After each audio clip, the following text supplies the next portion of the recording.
Our invocation today is by Commissioner Greg DeYoung, followed by the Pledge of Allegiance led by Justin Roebuck. Please rise. Will you pray with me? Heavenly Father, Lord, we just thank you for this opportunity to come together and to make decisions for the residents of Ottawa County. Lord, we ask that you be with us in making those decisions. And Father, we're thankful for the rain today and the days to come, and especially for our farm community and helping them with their crops. And Lord, we pray protection for the men and women who serve us, our fire department personnel, and the men and women of the Ottawa County Sheriff's Department. Lord, we ask for your protection from them always. In thy name we pray. Amen. Amen.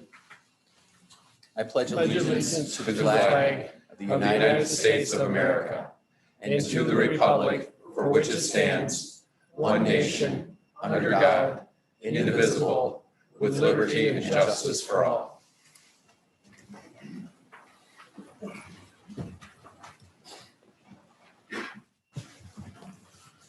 On the agenda is roll call. Mr. Garcia. Here. Mr. Baumann. Here. I am here. Mr. Dannenberg. Here. Mr. Meppelink. Here. Mr. Terpstra. Mr. Holtfluor. Present. Mr. DeYoung. Here. Mr. Kyers. Mr. Bergman. Here. And Mr. Fensky. Here. Mr. Chair, we have a quorum. Thank you. Presentation of petitions and communications. None from us. And I think we have something from the sheriff. Is that correct?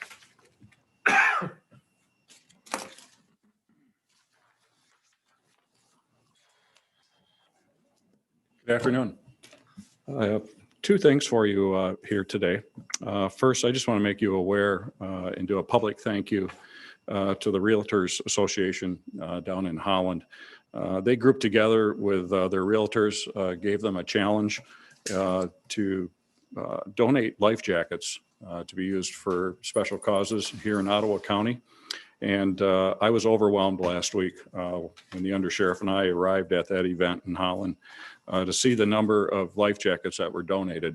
We're looking at about 380 life jackets that were donated to the sheriff's office to be used at the state parks for people that want a life jacket for a child or even an adult, and also for our Marine unit to hand out as needed when they're conducting their inspections on the waterways here in Ottawa County.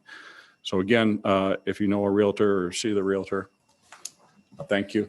Those 380 life jackets will be put to extremely good use. And it became so popular with the realtors that they are now going to make this an annual event and run it up the entire lakeshore here in West Michigan. So we're looking forward again to partnering with the Realtors Association. Secondly, as you know, a lot of change in the sheriff's office through retirements, and through that, we also sought a new position, which I want to thank you very much for approving. And I'd like to introduce the promotions that the undersheriff and I have made during the last week. And first, I'd like to introduce our new chief deputy. That is a position that falls between our captain level and the undersheriff, and Chief Deputy Derek Christensen. And I'll have Derek just introduce himself to you. Good afternoon, Chair Bergman and Vice Chair Fensky and all the commissioners, as well as Mr. Vanderberg. Thank you for the opportunity that's been presented. I've been afforded this opportunity just by all of the great men and women that work for our agency. A little bit about me. I started as a Marine deputy in 2000 and have ascended the ranks through community policing, road patrol, WEMET, and my last role was currently over at the jail as the jail administrator. I've seen great opportunities in bringing a combination of both road patrol and corrections together. And through my community policing role, seen some great opportunities to build our programming in our correctional facility and continue the great work that we're doing on the streets in Ottawa County. So once again, thank you all for the opportunity.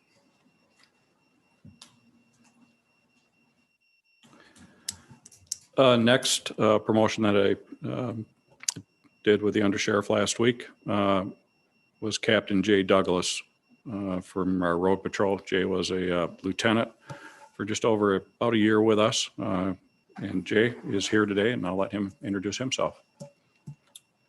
Members of the board, thank you very much for your support of our agency. Greatly appreciate it. A little bit about myself. I'm originally from the other side of the state. I went to college down at the Virginia Military Institute, spent 7 years on active duty in the Coast Guard and 3 additional in the reserve. I've been with the Sheriff's Office since 2007. Worked in the Holland Township area in community policing, was assigned to the K-9 unit for 7 years, a road patrol supervisor on nights for just over 5 years, a lieutenant for about 1.5 years, and now this opportunity. So I enjoy living in the area, and I'm committed to working hard and making this the best agency there is. Thank you.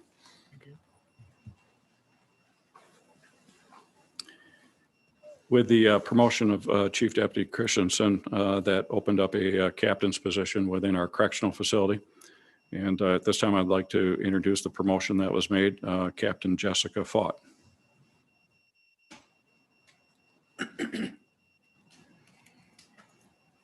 Good afternoon. I'm Captain Jessica Fott. I just want to thank the sheriff, the undersheriff, Chief Deputy Christensen, and all of you for being able to stand here in front of you today. I began my career in 2004 as a part-time corrections deputy. I was hired full-time 2006, and I worked nights up until 2012 when I was promoted to a supervisor, operations nighttime supervisor. I stayed on nights another 8 years until my promotion to lieutenant in corrections division last year, so 15 in 2020. And then the newest promotion 2 days ago to jail administrator. So I appreciate the opportunity and all of the support you've given the correctional facility. We have a 44,000 square foot facility that's come a long way in the last few years, and the recognition to the corrections division, the resolution you presented us recently, and having the tour meant a lot to all of us in the division. So I appreciate it. Thank you for the opportunity.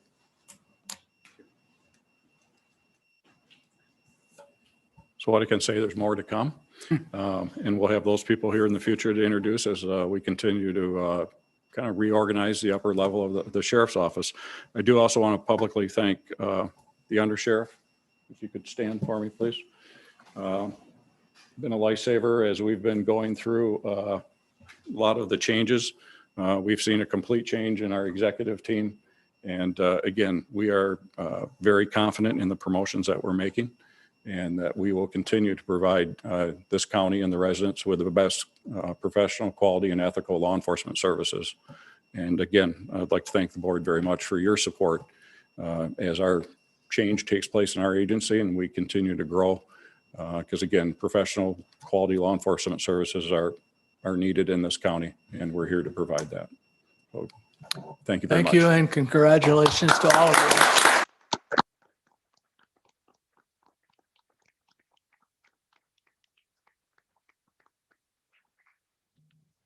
you. Next thing on the agenda is public comment. This is one of 2 times this afternoon, and we will have 5 opportunities, 3 minutes each, and the rest of you will be able to speak the second time. So we're going to have 5 of you. And it looks like we've got 5 up there right now. So And we just give need your this. name and address, and then proceed. Great. Hi. Thank you so much for being here today. And I apologize, I ran up here like a crazy person. I've been waiting since 12:30 because I've got work appointments. So I really, really wanted to try to beat the rush. My name is Donna Mooney. My address is 2113 Sandstone Drive. I'm in Jenison. I'm here today as a mom with children in the Jenison School District. And I've spoken a couple of times at my school board. One of the things that is really been a big issue for us is the masks in school, and just of course found out that the CDC has some new recommendations and guidelines, and the Ottawa County Health Department also has some new guidelines that are following the CDC. And so what I wanted to say is that I want to remind people that the CDC and these other health agencies, they are not elected bodies. They are not elected by the people. They don't represent me, and they don't represent most of the people in this room, a lot of whom I know. We've had a year and a half and plenty of reasons to not trust these entities. The biggest one is that we have COVID positive patients that have been put into nursing homes. And when that happened, that really just kind of ruined all of the credibility for me. I don't see these entities as being here to protect my health as much as I've seen them become politically weaponized. If this was about our health, we would be doing things like closing down our borders. We would be, oh my gosh, why are you putting these COVID positive patients in the nursing homes with the most vulnerable? I've seen nothing of that. I've seen only attempts to censor and block certain treatments like HCQ and ivermectin when there's plenty of studies out there to say that they work. There's plenty of studies out there to say that masks do not work. And I'm going to save all the scientific data for those who know it better than I do, because I also know that there's some folks here that are excellent. They've got that kind of information, and they know much more about the scientific side than I do. However, I do know how to read. I do know how to research. In the past year and a half, I've been privy to be able to, in my job, meet with more medical doctors and nurses than I can even count. So in a way, I've had my own opportunity to have one-on-ones with these medical professionals and get a very good sense of what's going on. I want you to know that I oppose my children, all children, going back to school masked. Thanks, Was Donna. that 3 minutes? Thank you.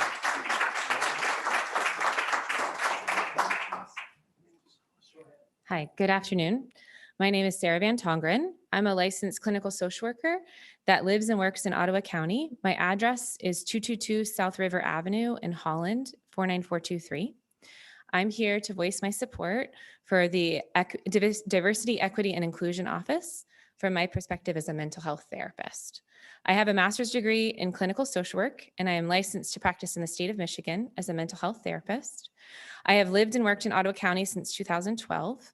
One of my specialties is working alongside with clients with marginalized identities, such as LGBTQ individuals, as well as people with diverse racial and ethnic backgrounds. Diversity, equity, and inclusion is a mental health issue. This is why. LGBTQ youth are 5 times more likely to have attempted suicide compared to heterosexual youth. In a national study, 40% of transgender adults report having made a suicide attempt, largely before the age of 25. LGBTQ youth who come from highly rejecting families are more than 8 times as likely to have attempted suicide as the youth that have reported no or low levels of rejection. Multiracial individuals are more likely to screen positive or at-risk youth for substance abuse related disorders, anxiety, depression, eating disorders, and psychosis. Native and Indigenous people are more likely to screen positive or at risk for bipolar disorder or post-traumatic stress disorder. Historically, Black and African American individuals' experience in America has and continues to be characterized by increased trauma and violence more often than their white counterparts. That affects their impact on emotional and mental well-being, both of youth and adults. And I'm just talking about life, death, disease, and trauma, not even mental well-being, flourishing, and richness of life. Again, you may be asking why I'm here.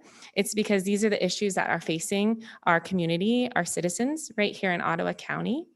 Because everyone has a certain way of seeing the world, and we're often not aware of our own biases, even the ones that can be right in front of us, we can miss what our community members are experiencing. And for that reason, people and communities need to be aware of their biases, seek education, and we need organizations that can support the development and growth of its own community so that we can become a flourishing community, more welcoming, understanding of our own citizens. The DEI office in Ottawa County is a part of us as a community becoming more aware of what we need from each other. As a citizen and a small business owner that lives and works in Ottawa County, I'm voicing my support for the DEI office so that it can help us support all of its citizens here in Ottawa County. Thank you for your time. Thank you. Next. Hi, my name is Ruth Van Hoven, and I'm a lifelong resident of Ottawa County. About 15 months ago, I woke up and I was at the beginning comments of a commissioners meeting and at the end. And since that time, I've become really involved in just trying to find out what is going on in our county. And the reason I'm here today is if you would each take one of these and pass them around. Each take one, please. The reason I'm here today is because as of this morning, 55 people that are either friends or family of my Facebook friends died after the second jab. It's not something I'm sharing with other people's stories. I have 1,833 Facebook friends. I don't have 5,000 friends. And I look at you and I see, I just turned 60 a couple weeks ago. And you're all in my age bracket. In the last 15 months, I've spent an average of 10 hours a day learning, digging, having conversations, being a precinct delegate, being elected to the executive committee, developing relationships, learning, asking questions. I've authored 4 books now. And my background is project management. And so there's this data side of understanding, like, what is SQL? I get it. I get SQL. But at the end of the day, we're in this community that is known for conservatism. It's known for being a Christian neighborhood. And when you think about your own Facebook connectivity, or maybe the people in your sphere of influence, the average person has 350 people that they know. And I'm guessing you all have a lot more than that. But there's people and stories behind this. Why would I know 55 people? One of these people was my brother's best friend's dad. His memorial service was a couple weeks ago.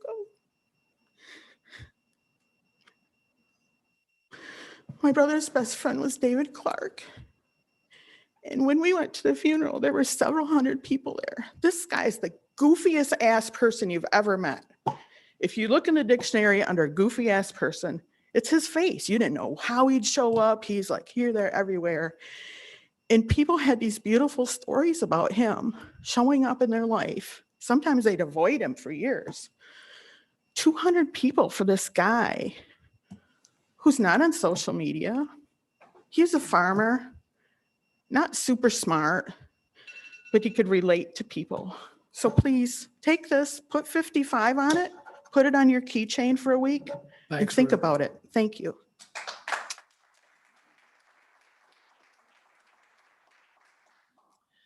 Good afternoon. My name is Charles Green. I live at 226 West 15th Street. I'm a social psychologist. I've been a resident of Ottawa County since 1983. When I began studying race and racism in graduate school in 1978, I assumed that our biggest problem with racism was white people with bigoted attitudes. But soon I came to understand that the bigger issue was a huge web of problems that weren't being addressed: housing, poverty, educational discrepancies, discrimination in hiring, high levels of pollution in communities of color, and so much more. The leaders of the civil rights movement told us that these were problems that needed to be solved. But as a nation, we decided that desegregating restrooms and buses was all we were going to do, and we left the rest as it was. Back in grad school, about 1980, a fellow graduate student, a Black man, helped me understand this. We were talking about racism, and I was talking about the problem of prejudiced white people. He said to me, "But it's not about prejudice. It's not about white people who wouldn't want me to marry their sister. It's about whether my children will have the same opportunities in life that you already know your children will have." As a nation, we've spent the last 50 years pretending that the civil rights movement fixed the problem of racism. But the reality of ongoing racism has been breaking through our denial recently. That's why you all established a DEI office. That's why you hired a superb leader like Robin Afric to run it. But there are those who want us to take us back to the denial, who want us to be satisfied with desegregating water fountains in Mississippi and leaving the web of racism in Michigan in place. They're terrified that if we get serious about dismantling white supremacy, and they're terrified of that, and they're inventing all kinds of misconstruals about critical race theory to keep us from making progress. I haven't kept up with my grad school friend, but I think about him once in a while. I did have kids after grad school. Odds are he did too. His children did not have the same opportunities as mine. And now I have grandchildren. Maybe he does as well. If so, the research tells us that still today, they do not have the same life opportunities my grandchildren have. We need the DEI office in Ottawa County because all of our children deserve the full benefits of life in this country. Thank you for supporting the work. Thanks, Charles. Hi, Steve Rockman from Grand Haven. And I want to, as you recall, a few weeks ago, I submitted 6 questions to the commissioners about CRT, and I've received responses, and I want to thank you for responding. I'd like to particularly thank Commissioner Zylstra. I think he responded the same day, and I appreciate that. And as always, your response was very courteous and sincere, so thank you. Commissioner Terpstra also responded, so he's not here, but I would like to thank him. And then I recently received a response from Chairperson Bergman. I think perhaps you're speaking on the rest of the behalf of the rest of the commissioners.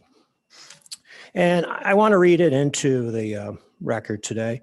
It really shows the spirit here of public service and humility and accountability.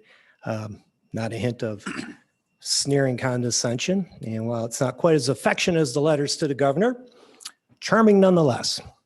So I had 6 questions. One was, can you define? And I was asking each of you if you could define, because I really want to know what you know about critical race theory. I asked, can you define it? And the answer was sort of a non-answer. Well, county government is not in the business defining social, quote, theories. Okay.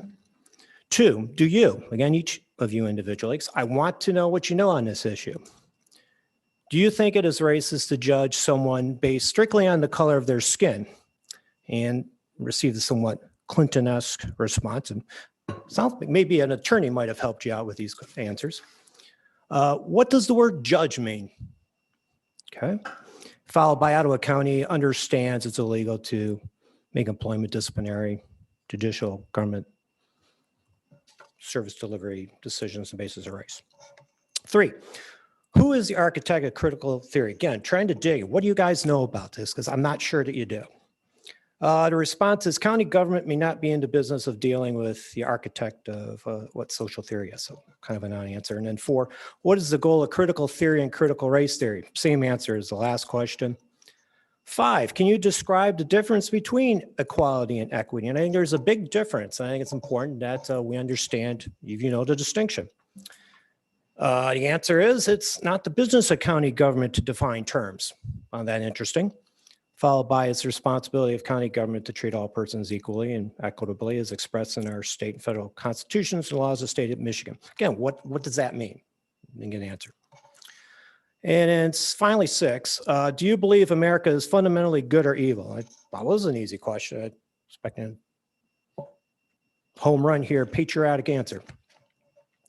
The United States government, state government, county government are inanimate entities that are neither Thanks, good Mr. nor Rockman. evil. Appreciate your time. So I think that was revealing. Thank you for your time.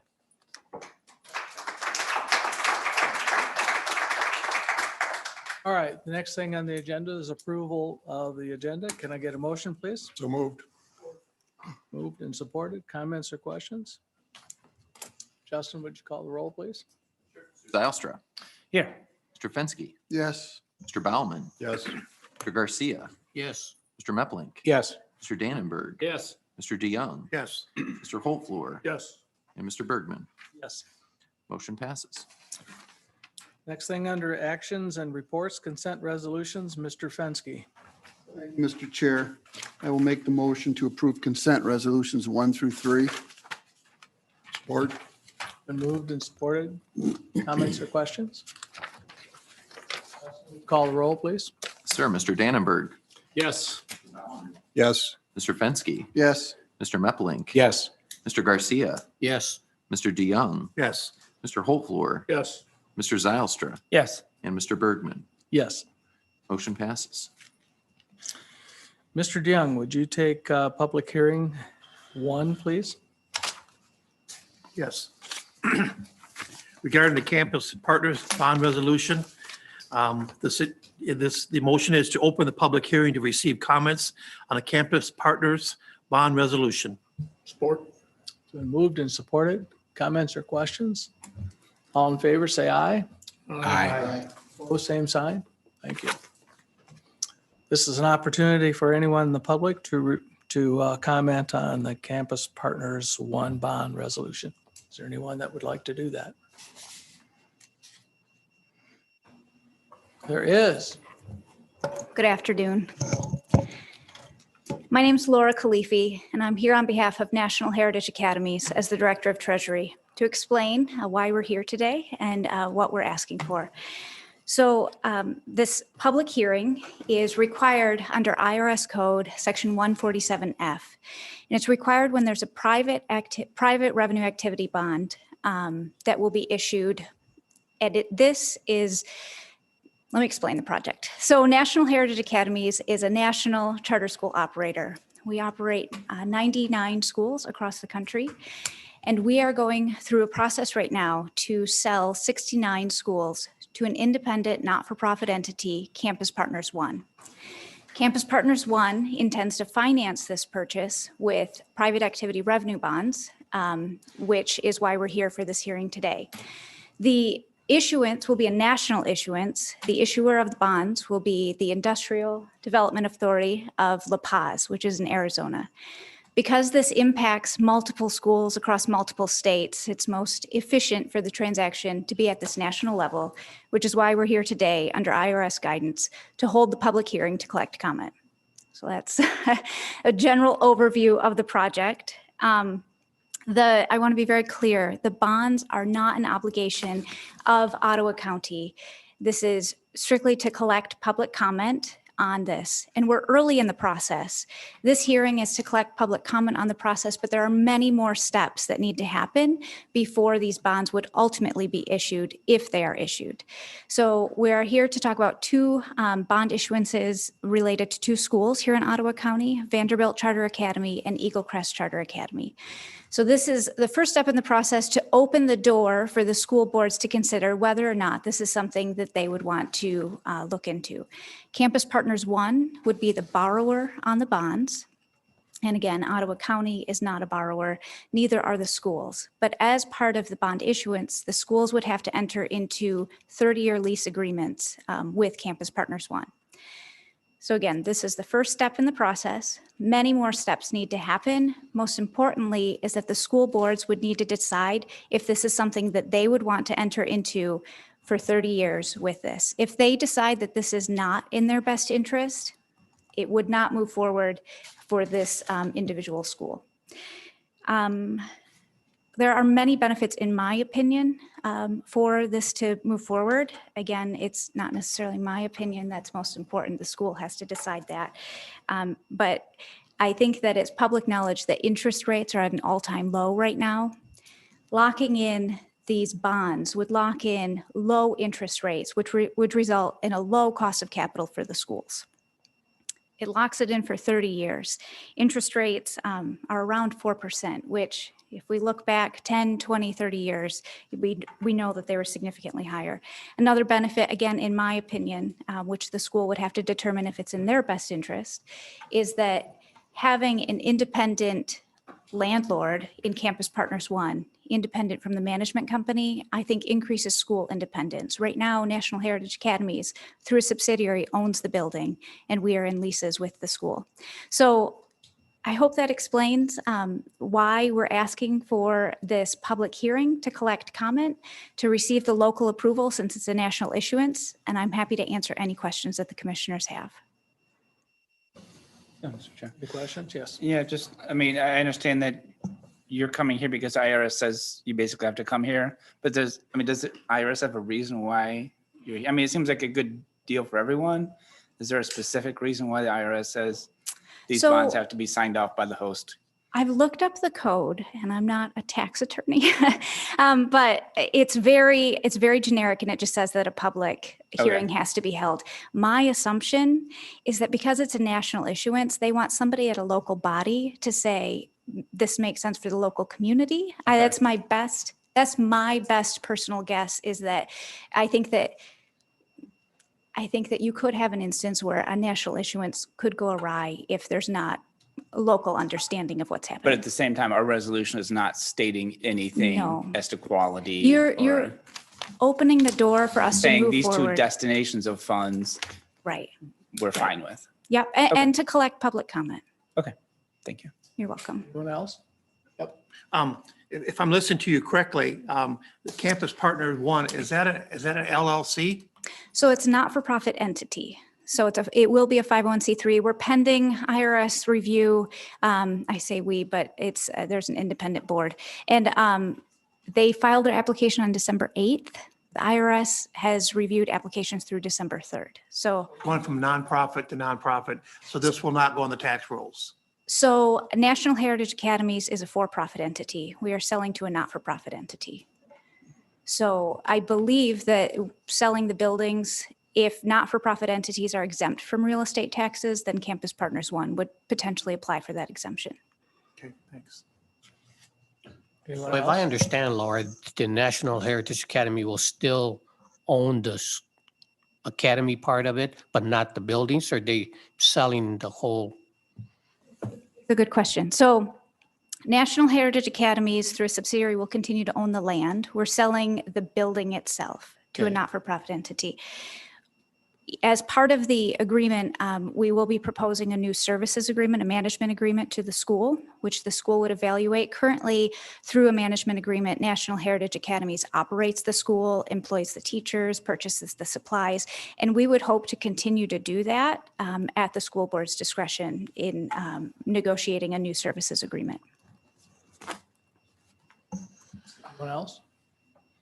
So is this something that happens at each county level where there is a school throughout the country? So I've had So many this of is these one of many. hearings. Yes. Okay. So it has to be at the local Sure. jurisdiction, which can be a township, city, village, county. County tends to be the most efficient because it can cover multiple schools. Right. Okay. All right. There's no other questions? I guess just to clarify a question from Greg, because I didn't quite understand. So, and I think Frank made a good point, is that the additional construction will be tax exempt.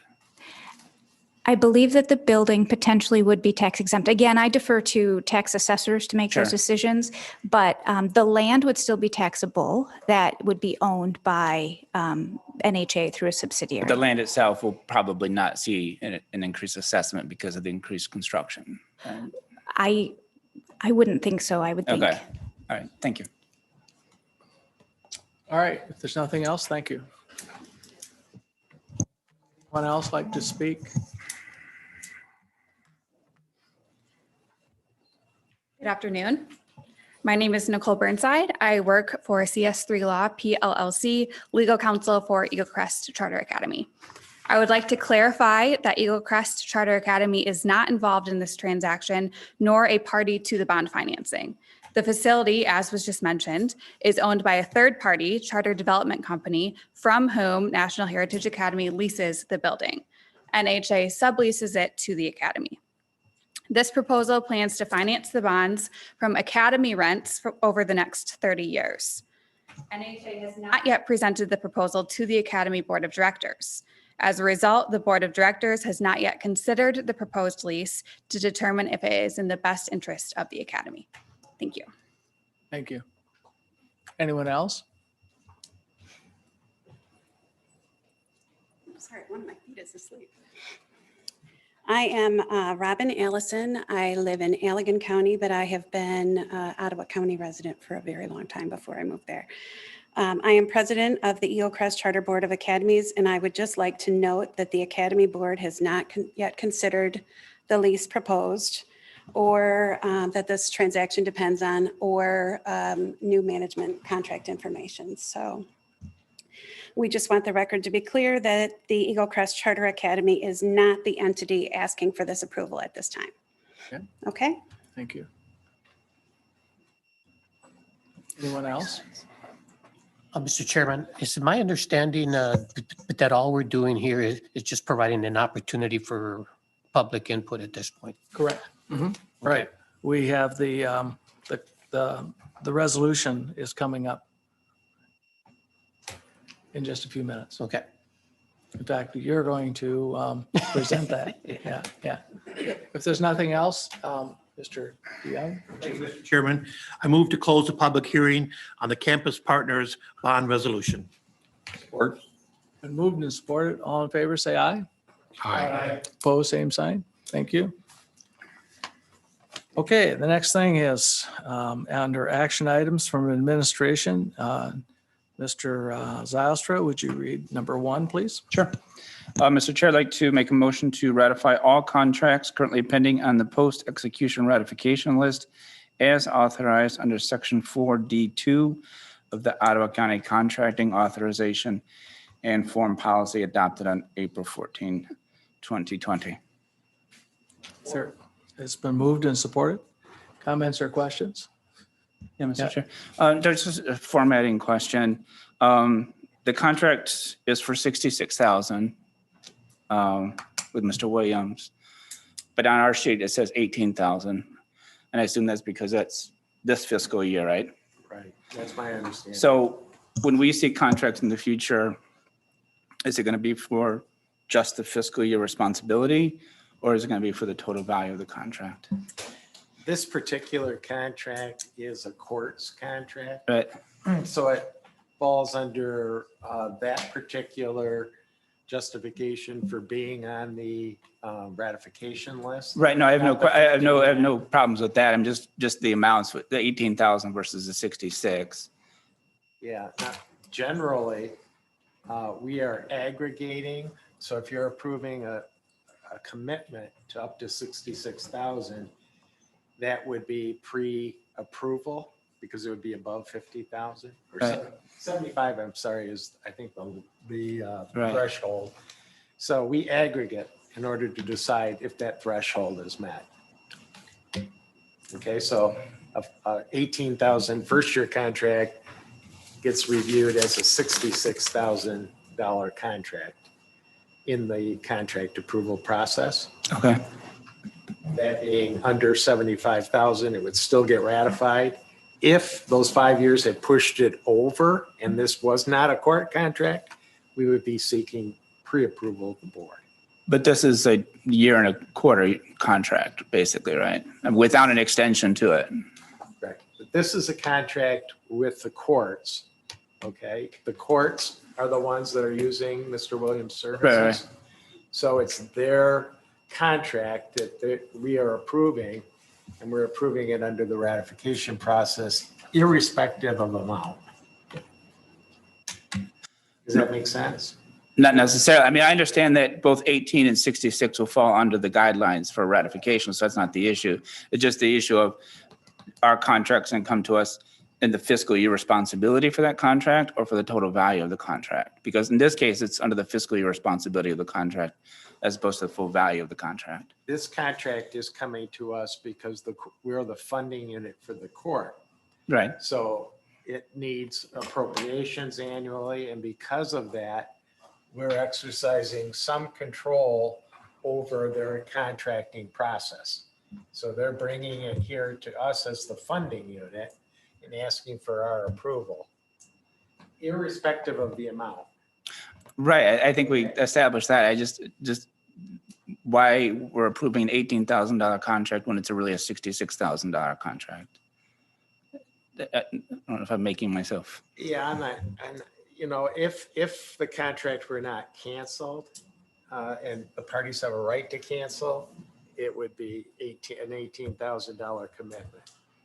Okay, so. But the contract is our $66,000 contract through September of 2022. So we already committed ourselves to the full 66. Yeah, I can't answer why the court suggested it was an $18,000 Okay. contract then.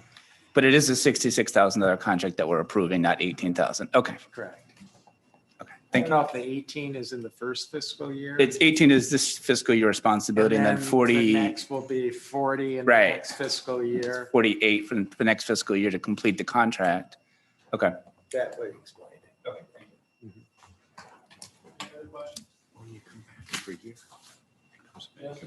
Roll, please. Yes, sir. Mr. Holtvluwer. Yes. Mr. Meppelink. Yes. Mr. Garcia. Yes. Mr. Zylstra. Yes. Mr. Fensky. Yes. Mr. Dannenberg. Yes. Mr. DeYoung. Yes. Mr. Baumann. Yes. And Mr. Bergman. Yes. Motion passes. Next is the Campus Partners Bond Resolution. Frank, please. Mr. Chairman, I'd like to make the motion to adopt a resolution approving in accordance with Section 147F of the Internal Revenue Code of 1986 as amended, the issuance of bonds to finance a project for Campus Partners 1. Supported. Comments or questions? Further questions? Yeah, Mr. Chair. Go ahead. Can I get some clarification between Eagle Crest and Capital Partners? I appreciate your coming. I'm not quite sure. Is there, I mean, you're sitting on the opposite sides of the aisle, and I don't know if that means anything or if that doesn't mean anything. No, so the way that the charter schools work, the board president or the board of directors for the charter school is a public office. I'm sorry, I'm not using my words well. But we're approved by Central Michigan University. So some charter schools are authorized by CMU, some by Grand Valley, and some by another entity or other entities.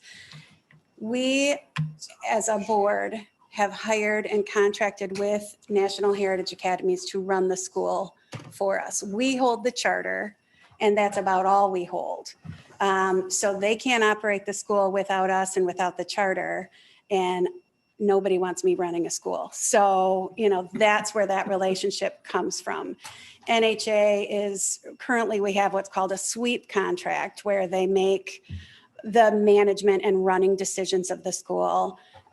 They lease the building. It is owned by the prior owner of NHA, or subsidiary. Okay. So that's how that structure works. So I am held accountable by, the state, by you guys, by our parents, by CMU to be fiscally responsible with the funds. And at this point, I don't have appropriate information to say that, yes, this is a great thing or this is a bad thing. So basically, we're looking for more information to be brought more into the loop. And that's why I felt it important for me to say what I said, because I'm not comfortable approving this at this point. So I want it on the record that I'm not comfortable until I have proper information to make a When you say decision. you're not comfortable approving this, approving this for yourself or approving this bond issue? Approving this bond. Well, right, I realize I don't have any power for the bond issue. All I'm wanting is on the record saying, we're not ready yet to make any decisions whether this is a good step for the school or not. So if we approve the bond issue, you still have the ability to say yes or no to Capital Partners. By us passing this, we're not forcing Eagle Crest or Vanderbilt's hand in any way. I believe that's correct, but I'll let you step in at this point. Yeah, this is great. So that's accurate. So the school board still has to approve a lease. Without the lease, which would pledge the revenues toward the bond payment, borrowers Campus Partners 1, not Eagle Crest Charter Academy. Without that signed lease, that bond would not be issued. So that's where the board has their responsibility to consider whether or not the lease is in their best interest.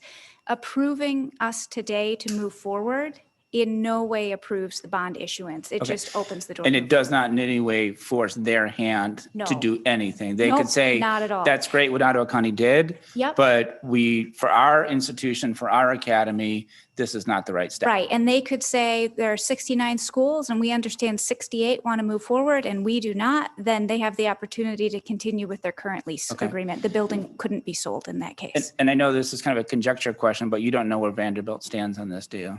I do not. Okay. would they likely be in the same situation as you, or you don't? They would be in the same situation as. That Mhm. of not being either for or against at this moment? I would assume so. I don't represent the Vanderbilt board, but I can say that they have not seen the documents yet. Okay. So I anticipate that they would not voice approval at this point because Okay. that wouldn't be in their best Okay, I interest. just want to make sure that Right. we're keeping the ball going forward. Yes. But we're not pushing them into a corner. Not at all. Okay, great. Thank you. Mr. Chairman, I guess that's where I was going with my question is that because the schools happen to be in our county, all we're doing is providing the opportunity for them to go on to the next step, basically, at this point. Okay. Mr. Chairman, if I could interject, I think you need to think of this as jurisdictional. Congress has said, we're not going to approve this kind of bonding for tax exempt status unless a local jurisdiction allows La Paz County in Arizona to operate and issue bonds that have a potential impact in Ottawa County, Michigan. So they're here looking for, basically, it's La Paz County that's looking for your approval to potentially issue bonds if the schools decide they want that deal. Because without the commitment of the schools, no one's going to issue those bonds because it's the school's commitment and revenue that will pay those bonds off. So this just gives jurisdictional qualification at step one that enables the schools to make the decision. If they make a positive decision, La Paz County can go forward and issue the bonds through two capital partners, and then they'll be secured by that revenue. But it really just sets the table. All right. And the table will be decided by these parties. Any other questions? Justin, would you call the roll, please? Yes, sir. Mr. Baumann. Yes. Mr. Garcia. Yes. Mr. Meppelink. Yes. Mr. Holtfluer. Yes. Mr. DeYoung. Yes. Mr. Zylstra. Yes. Mr. Dannenberg. Yes. Mr. Fensky. Yes. And Mr. Bergman. Yes. Motion passes. Appointments none, discussion items, report of the county administrator. Yeah, just a couple quick items. We do have 2 events scheduled to celebrate the opening of the Innovation Room here at the Fillmore Complex on the 16th of July later this week from 8:30 to 11, and the 20th of July from 3 to 5. So you'll probably have seen this in your email and probably will see it again. And then secondly, I did attend the NACO conference last weekend, got back yesterday. I think Phil was coming back today, and had some good sessions on ARP. So I think there's further guidance that will be submitted soon that will expand ARP dollars for use with parks, which is good news. And that's it for today. Okay. Marcy, do you have something that you'd like to tell us today? Do you have anything that you want to tell us about moving forward? Obviously, it's been brought to everyone's attention that Al is working on a contract with Kent County. And so I've been working with Al, Roger, on how we move forward. And an RFP will go out for a consulting firm to help in that search. So that's where we're at today. Hopefully we'll have questions that for out by Marcy? the end of the week, but What's the time frame on the RFP? hopefully we're looking to turn it around pretty quickly. So we'll issue probably by the end of the week. And then have a turnaround time within the next 30 days. Okay. So the first step that we need to do to move forward. Thank you. No question? We're not ready to, so I'll add that. Can I? Thanks.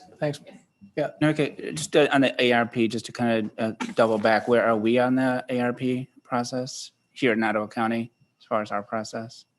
I mean, do we have our first advisory meeting? Our first meeting scheduled, correct. Okay, when is that scheduled for?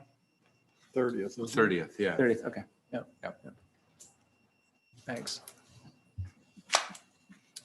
Okay, general information, comments, meetings attended. Anyone? Yes. Mr. Chairman, I just want to, actually, the sheriff is gone, but I wanted to publicly acknowledge our sheriff's department. A week ago Saturday, I was witness to our excellent Marine Division putting out a boat fire at the DNR launch in Holland where a boat exploded. And we have if you're not, as you know, we have a vessel that has a fire apparatus mounted to the front of it. It doesn't get used very often, but it was used in Holland at that time to put the fire out. And they were very professional, did an excellent job. And it wasn't hearsay. I actually just happened to witness it. I was right there when it happened. So, but a great job by our Sheriff's Department and Marine Division. So It wasn't your boat, was it, Randy? it was not my boat. Cost. Else? Mr. Chair. Yes. Several of us last week had the opportunity to welcome the governor to Ottawa County, in particular Robertson Township at Connor Bayou. She announced $150 million proposed park improvements. So, thank you guys for participating. We had a really good turnout there, and of our board here, and then also of the community. Anyone else? If not, this is the second time for public comment. Again, come forward with your name and address and limit your time to 3 minutes. We're going to ask you to hold off until everyone else has spoke. Okay? Please. My name is Harvey Nickel, 7513 23rd Avenue in Jenison. I have spent my whole career in the field of science. I come here today because the Department of Health and Human Services is recommending that students be vaccinated or wear masks for the next school year. As I have stated previously, there's absolutely no evidence that shows that a mask is effective, but there's much scientific evidence that verifies that wearing a mask decreases the level of oxygen below the OSHA limit of 19.5% and increases the carbon dioxide level 6 times above the acceptable level. I'm very concerned about how the COVID vaccine is being pushed on our children. The CDC and health departments are saying it's safe. However, the CDC VAERS website lists 5,247 deaths from the COVID-19 vaccine. This is more deaths than from all other vaccines for the whole time the recording system has been in effect. Let me read to you some of the descriptions from the VAERS site. 13-year-old male, flu-like symptoms for 2 days and then was found deceased on 6/16/21. 15-year-old male, vaccinated with Pfizer, died of a heart failure on 4/20/21, 2 days after vaccination. 16-year-old male, symptoms of headache and gastric upset over 2 days following the second dose. Then felt fine, found the following day dead in bed on 6/7/21. 17-year-old female, patient reported difficulty breathing and chest pain, suffered cardiac arrest and death on 4/10/21. 28-year-old female, as reported by the patient's mother, the patient received the vaccine on 1/19/21, got sick on 1/20/21, and died early morning of 1/21/21. 26-year-old male, after vaccine patient experienced headache, chills, fatigue, chest pain, had a sudden cardiac arrest on 4/3/21, less than 3 days after the vaccine. 29-year-old male, after receiving second dose of the vaccine, complained of stomach pain, feeling bloated, later had muscle pain, insomnia, and nausea, found dead at home on 6/1/21. 27-year-old female, death 5 hours after the second shot. Descendant contacted her mother around 3:30, complaining of difficulty breathing, died 4/1/21. 38-year-old female, death on 5/4/21, approximately 12 hours after receiving the vaccination shot. 21-year-old male died on 6/8/21 after flu-like symptoms and vomiting and nausea for 2 weeks following the second shot. Does that sound like the so-called vaccine is safe? Why is Governor Whitmer offering a $5 million lottery and free college tuition or scholarships for incentives to get these shots? As our elected Ottawa County Commissioners, I urge you to investigate what's going on. Demand that the state and county health departments give scientific evidence for their recommendations and explain why they're pushing so hard to have our young people who have a greater than 99% chance of survival.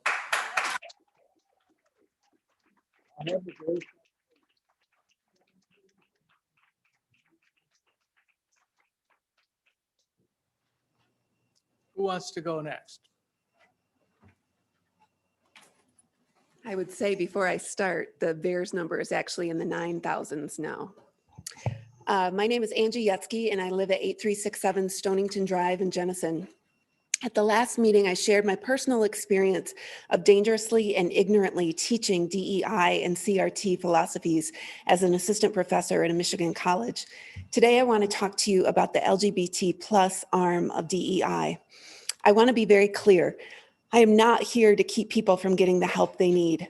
I am glad that the people who need the support can get it here. I am protesting the overstepping, misguided teachers and school administrators who are pushing their politics and abusing my children in the name of DEI. Here are a few examples of what is happening locally. Last month, a teacher at Hudsonville posted on her Facebook page, "If your mom doesn't accept your sexual orientation or identity, I'm your new mom now. I'll provide free mom hugs, free mom advice, free mom protection." The same week, the principal at Whitehall sent to his student body the Erotic Response and Orientation Scale, a sexually explicit internet resource to help his students determine their sexual orientation. And this was one of many activities and events that took place at the school during Pride Month. Are there students in Ottawa County who identify as gay or transgender and need support? Absolutely. But offering support to those who need it is far different than pushing resources, library books, and internet links to things like sex change surgery grants to children whose parents wish to be that voice. I send my children to school to be educated in math, reading, science, and the arts, nothing else. All of the buzzwords associated with DEI sound moral and loving: diversity, inclusion, belonging, empathy, accessibility. And these are all good things conceptually. But teachers who teach personal versions of these words inside or outside of a forced curriculum based on their personal politics need to be proactively stopped. A bill is currently being written to ban critical race philosophies from our Michigan schools. Please dig deeper into your research beyond Google and find out why parents are coming to you so you can support this bill. Thank you.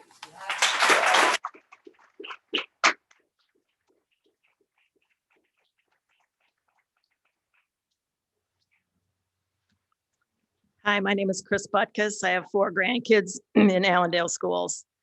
I'm here to say that our government, our governor, and the health department's only goal seems to be to get all of us vaccinated.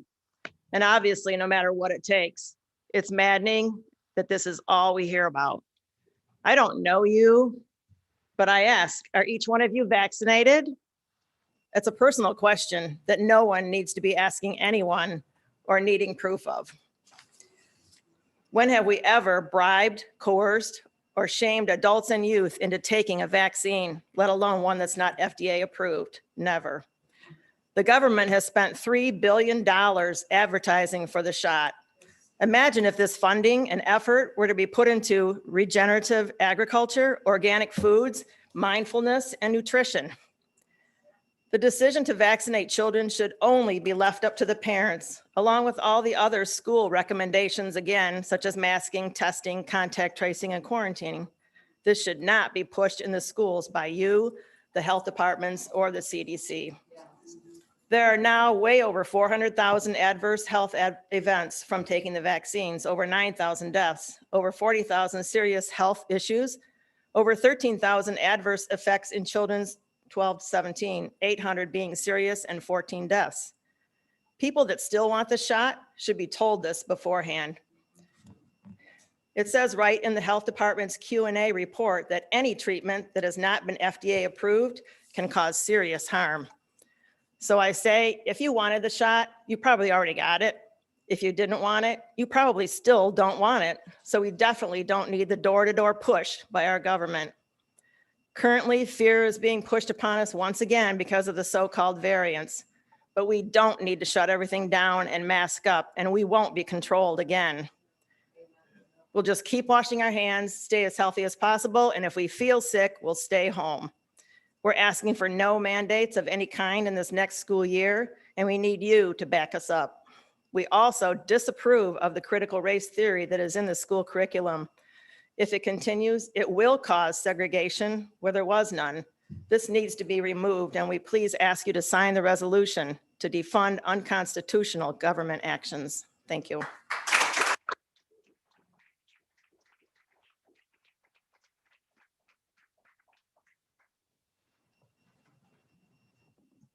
To Emily Underhill from Allendale.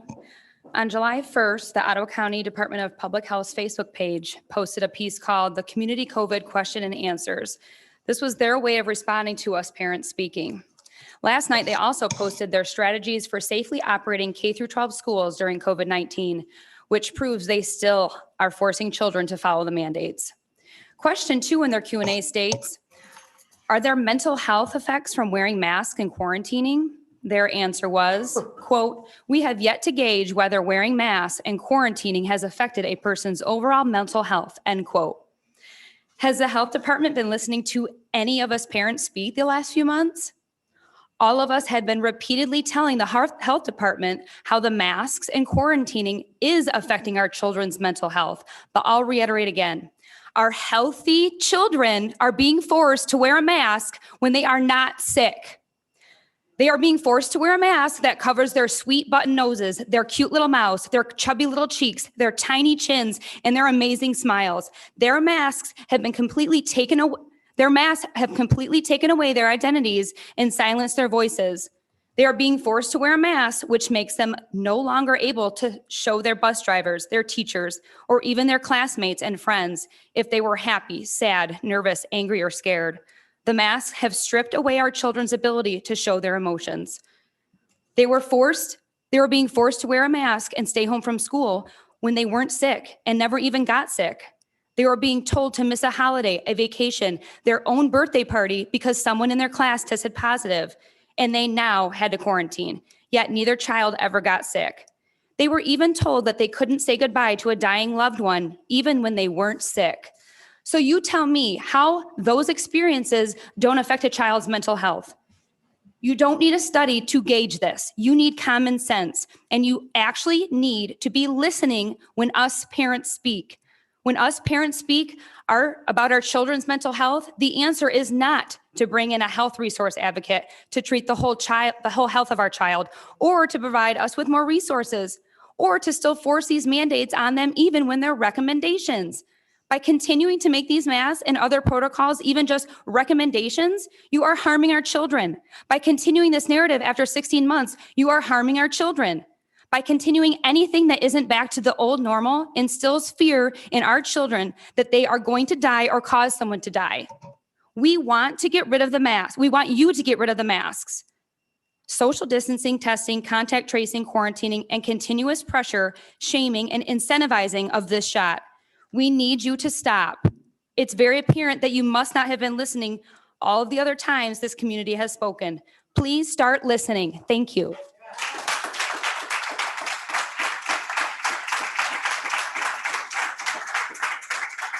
Wants to go next?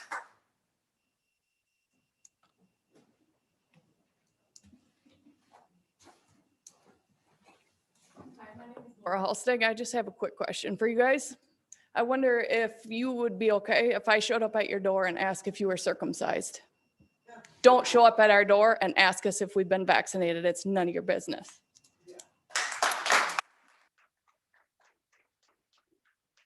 Anyone else? Good afternoon, Commissioners. Lene Monera, I'm from Allendale. I want to go back to an issue that we probably haven't thought about for a couple of weeks because school was out. And that has to do with the quarantine of our healthy school kids through the school setting when they were contact traced or being a close contact of a positive COVID case. Now, for months, parents were told by the commissioners, by the health department that, look, we empathize with what your kids are going through, but there's nothing that we can do about it. We're under state mandates. We have to follow those mandates. We have to follow the rule of law. Well, then the May 7 press release came out, and there was seemingly a complete reversal of the quarantine requirements. And that press release said, now everything is going to be done on a local level. A local health department may issue an order regarding quarantines. And thankfully, Ottawa County did not issue any quarantine orders, and we're thankful for that. I asked a question a few months ago, what prompted the change? I really didn't get any answers. I thought, was it the lawsuits that were filed in Michigan? Now, after I asked those questions and didn't get any answers, I did hear comments from the Kent County Commissioner to the Byron Township Board on May 24 of this year. And it was very interesting.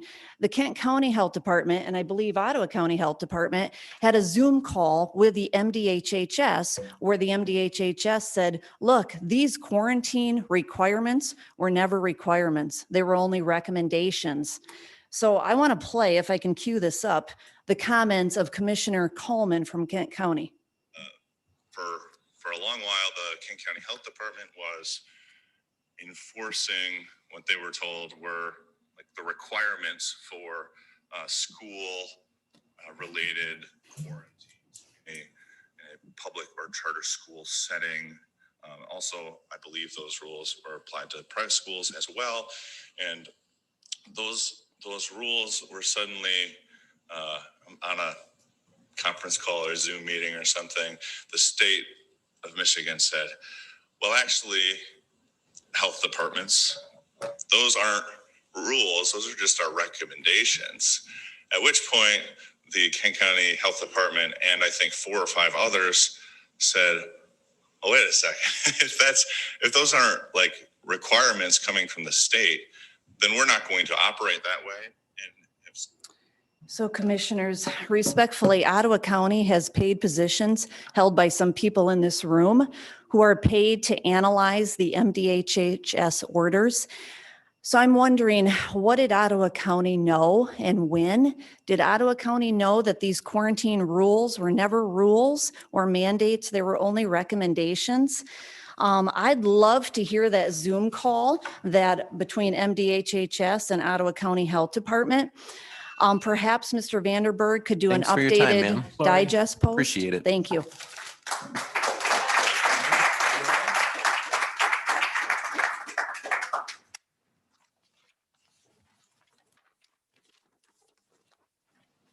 Hi, I'm Krista Yetzke from Allendale. First, I'm asking you to support that going forward, parents and schools make independent decisions not bound by the health department. Secondly, I want to talk about critical race theory. The NEA, or National Education Association, announced that they would be teaching critical race in 14,000 districts and in all 50 states. The ILA, or International Literacy Association, is also pushing it heavily. Critical race agenda is coming into our schools from many angles, and it's not what we want our children learning. Critical race theory is disguised with many other names, and I want to make sure you're aware of them. Race equity initiatives, anti-race/anti-bias teachings, diversity, equity, and inclusion, social emotional learning, and the 1619 Project. Different names, but all critical race theory. Listen to what some of our elected leaders have said about it. In Michigan, Senator Tice, Senator Roger Victory, and 6 other senators have introduced legislation to ban critical race theory and its derivatives from the Michigan K-12 curricula. Senator Tice said, and I quote, "Critical race theory rejects our country's true history and founding principles in favor of an identity-based cultural Marxist ideology. This radical worldview has no place in public education," end quote. Florida Governor Ron DeSantis has called for a ban on critical race theory. He said, quote, "No child should be classified as a victim or an oppressor based on their race or ethnicity. Teaching kids to hate our country and to hate each other is not worth 1 red cent of taxpayer money," end quote. President Trump said, quote, "Instead of helping young people discover that America is the greatest, most tolerant, most generous nation in history, critical race teaches them that America is systematically evil and that the hearts of our people are full of hatred and malice.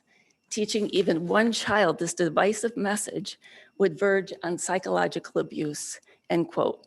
He also states that we should pass a right to record rule requiring schools to post teaching materials such as handouts, reading assignments, etc., to an online portal for Inspection by parents, and I agree. We need transparency in what is being taught. Please take a stand for our children against critical race theory and all similar ideology. Our schools need to focus on math, science, and English and the arts, and leave health decisions, personal beliefs, and character building to the parents. Thank you.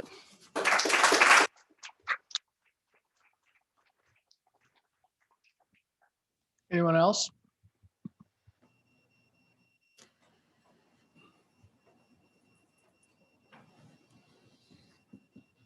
Hi, my name is Sylvia Rhodey. I worked with minority children in foster care in inner city Grand Rapids for 7 years. We went through deep times together, and they forever have a place in my heart. My children have enjoyed multicultural friendships in Ottawa County, which has been beautiful to watch. It breaks my heart to see children divided by skin color. Minority children taught they are oppressed and have no ability to achieve their dreams. White children taught they are evil oppressors who must make up for the sins of their ancestors. With all being taught, they live in an America with an evil founding and structure, which they need to be allies in tearing down. Instead of focusing on each other's beauty, what unites us and how America, as individuals and as a nation, has a rich history of rising above adversity, there's a movement to tear us apart. Conservative, esteemed minority thought leaders, Thomas Sowell, Candace Owens, Bob Woodson, Larry Elder, Bodie Bachman, and every Black Life Matters do not agree with racial equity and critical race theory teachings like those promoted by Gare in Ottawa County under the guise of DEI. Neither does President Trump or the 1776 Commission formed under his leadership. In West Michigan and nationwide, minority moms and dads are telling school boards they oppose these teachings. Christopher Rufo's investigation into critical race theory exposed a Marxist movement to divide America. To counter the public backlash and Republican-led legislation to ban these teachings, Gare's parent organization Race Forward published a guide, counter-narrating the attacks on critical race theory. Race Forward's guide affirmed the connection between the race equity movement, like Gare, and critical race theory, as well as the glaringly political nature of race equity work. CRT content falls under verbiage such as racial equity, anti-bias, anti-racist, DEI, and SEL.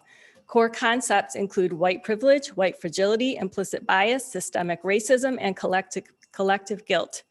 This work expands outside of race and into sexuality and religion with concepts of intersectionality and oppression of the dominant culture, which include the characteristics of being white, heterosexual, identifying as a sex you were born with, Christian, and especially male. Teaching people they are oppressed and oppressors based on these characteristics is intellectually and emotionally abusive, not to mention discriminatory and racist. We ask those of you who have genuine concern about issues facing minority residents to consult the thought leaders mentioned above, who have identified problems and proposed solutions consistent with the values and beliefs of the citizens of Ottawa County, rather than promote the agenda of the progressive left with taxpayer and special interest dollars. Finally, we encourage you to sign the resolution to restore freedom, committing to protect the freedoms of Ottawa County by reining in Thank you, Sylvia. constitutional government acts. Thank you.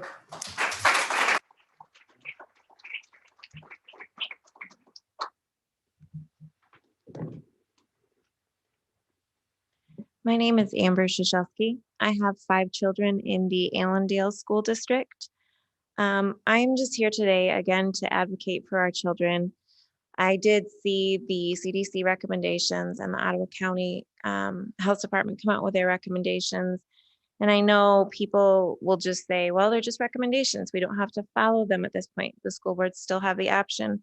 But as we've seen over the last 18 months, certainly the last school year, that recommendations become mandates in the absence of leadership and knowledge. And so as a mom, I'm extremely worried heading into this fall that it looks like we may have another repeat of last year. And after coming here and explaining to you guys the mental health effects that we've seen this have on our children, the educational struggles. You know, my children struggled to pass their grades last year, which was very out of character for them. The mask wearing and how it's affected them socially, all the things. I guess I'm here today again to tell you that I'm still here and I'm still concerned. And I genuinely, sincerely hope that you will do everything in your power to ensure that as soon as possible, we can give our children a normal school year, and that you will allow parents to make the choice on vaccines, because it is a very serious decision. There are no long-term studies, and that's incredibly scary when you're vaccinating young children. Thank you for your time. Thanks, Abby.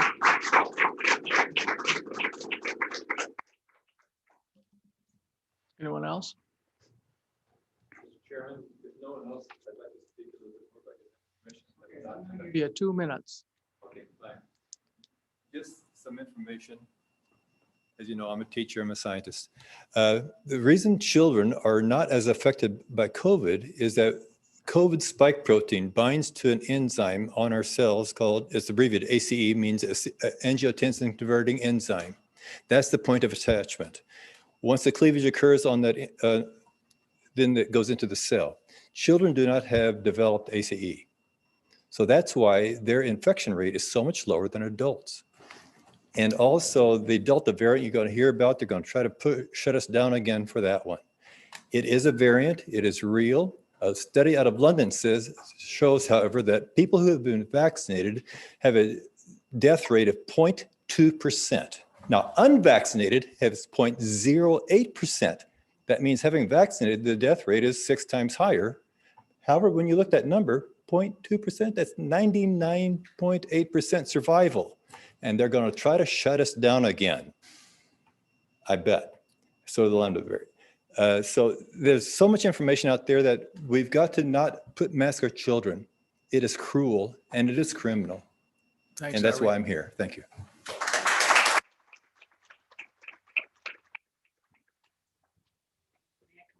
Yep, 2 minutes. Okay, thank you.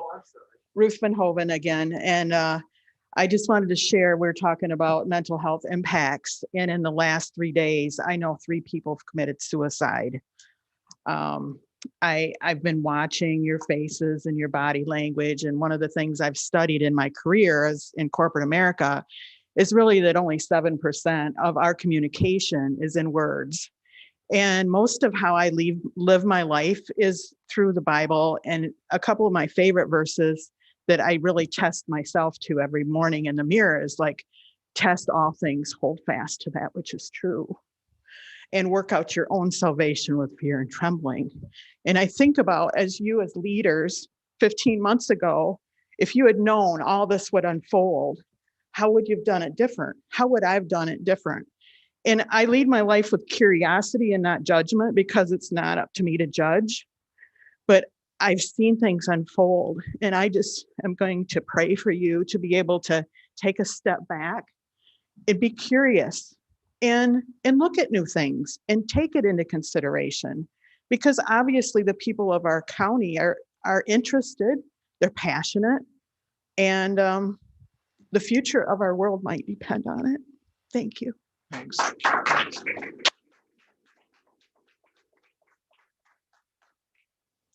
Anyone else? If not, I'll entertain a motion to adjourn. You have, Okay, I'm sorry. Go ahead. all right, we're going to go with Liz. Liz, you just need to unmute. And if you could state your name and address for the public record, you have 3 minutes.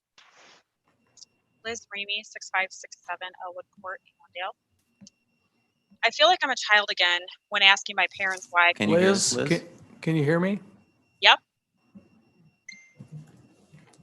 Can you guys hear me?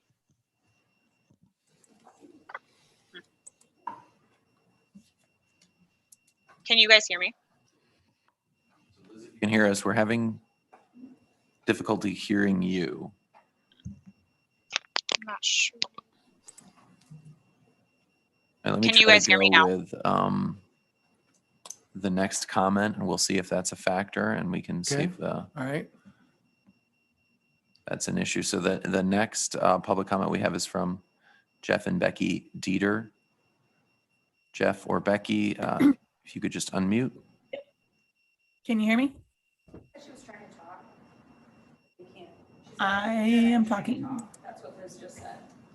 So just let you guys know that. Jeff and Becky, if you can hear us, we cannot hear you. So the audio appears to be on our end, Mr. Chair. Yes. The audio is on your end.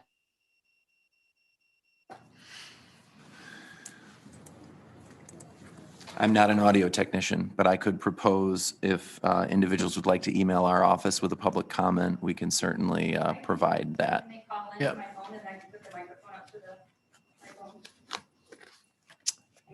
They all can hear each other, they just said, so they can't, you guys can't hear them.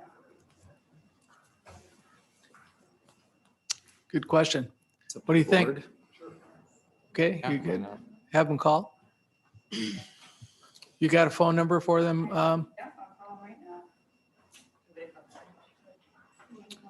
What phone number should they use, John? Oh, okay, all right, all right, all right. All right. Thank you. Is this the Beck's microphone to do that with? Okay. Okay, you ready? I'm putting you on speaker. Yep, are you ready? Okay, here you go. Oh, hold on, hold on. I'm turning the volume up. Sorry, you were lower. You're okay. Okay, we hear you. Okay. Liz Ramey, 6567. I'm going to mute this so you guys don't hear me. Elwood Court, Allendale. Hearing what the Ottawa County Health Department has posted following the CDC guidelines again and their recommendations, I feel like I'm a child again. And when asking my parents why I couldn't do something, the response I'm given is because I said so, because that's the only response when there isn't a better reason. That's what the health department is doing. It doesn't matter how much evidence they can or are presented with. They may hear us, but they're certainly not listening. It is not my child's responsibility to protect those that are most vulnerable. There are vaccines for that now. Even if I decided to, he is not eligible to be vaccinated, period. He has a health condition that prohibits it. I would never ask anyone else to suppress half of their face to protect him. That's ludicrous, especially given masks are pure pointless and do more harm than good. To suggest my child mask is to suggest he not speak. It's the same thing. He has a significant speech delay. Masking him means his teachers cannot hear him, leading to frustration and quote unquote behavioral tendencies.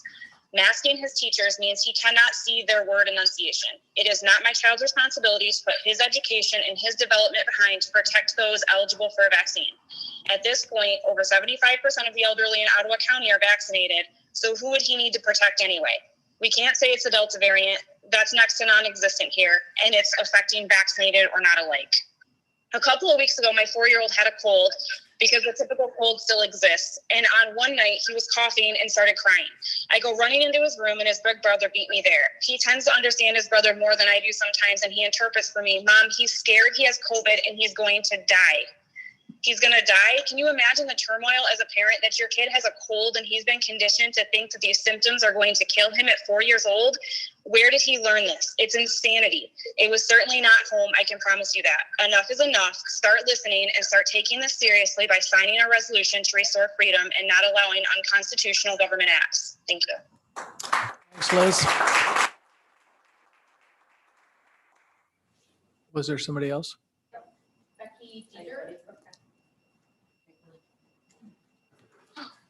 Okay, go ahead.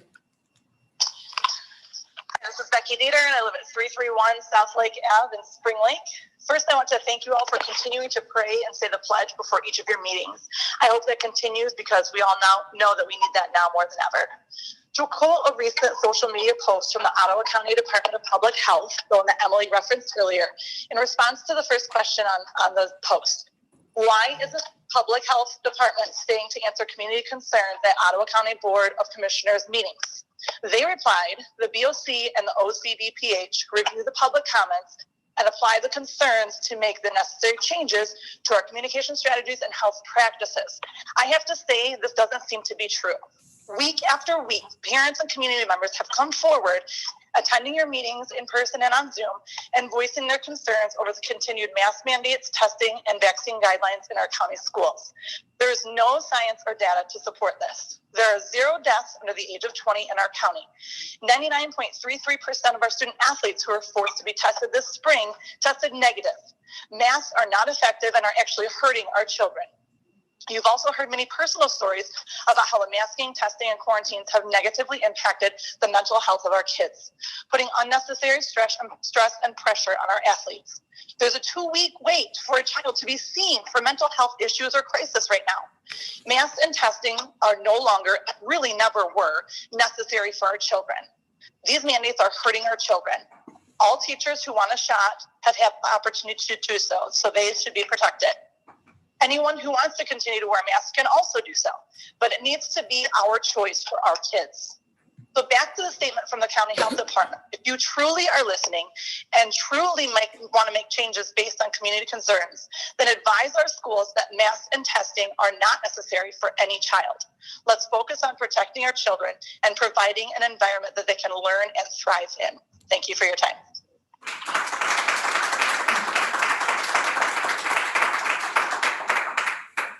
Anyone else on Zoom? No, Mr. Chair. All right, I'll entertain a motion to adjourn. So moved. It's been moved and supported. All in favor, say aye. Aye. Opposed, same sign. Thank you.